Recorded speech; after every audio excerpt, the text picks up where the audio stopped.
tweeted a couple charts kind of teasing the macro themes deck today, and I think Gendron has those available to put up for us. But oh, good. I guess if you could just kind of take us through, what's the importance of these three, and why call them out?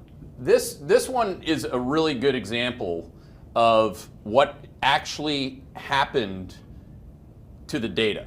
Okay, so we nailed this. Like if you go to slide 29 and toggle back and forth, the monthly quads absolutely nailed this. So you get, what actually happened in the beginning is that the data started going down, in particular in January.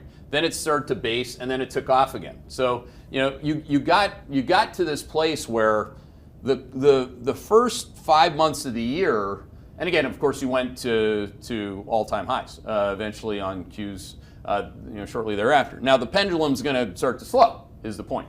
See, this is May. This is the May period. Whereas at the beginning of the year, January, many of you are this April was the bottom in here. April was a terrible month for stocks, and then there was the reacceleration. So that's the first one. Next slide.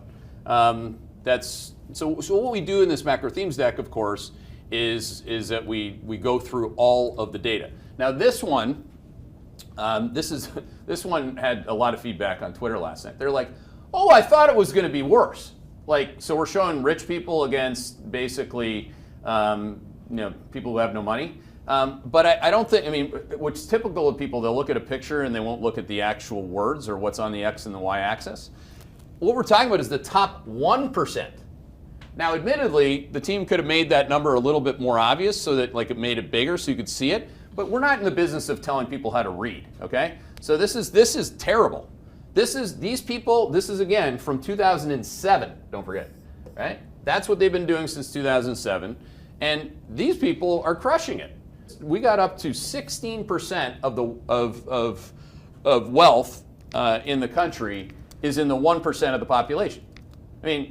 Again, whoever gave me the feedback saying I thought the numbers were going to be bigger or smaller, okay, great, thank you. That's what you think. It doesn't really matter what you think, it's what it is, right? So that's what that one was. And then finally, my favorite slide that I popped up yesterday was this one. So this is ridiculous, okay? This is the government, Emma, just lying, okay? So this is telling you, so again, we're showing you the actual US government numbers.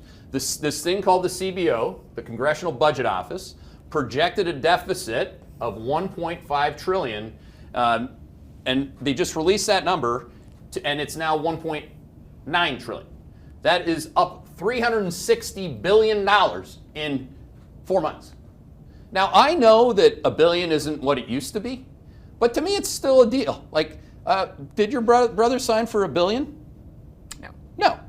$1 billion's a shit ton of money, right? 360 billion is a triple shit ton of money, okay? So this is your money. This isn't their money, right?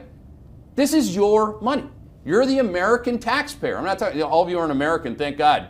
Some of you are saying, Canadians couldn't do that. $1 billion in Canada, you'd still be kind of big time if you had $1 billion in Canada. But this has gone off the frickin' rail. This should be a story that's told daily in America with real numbers.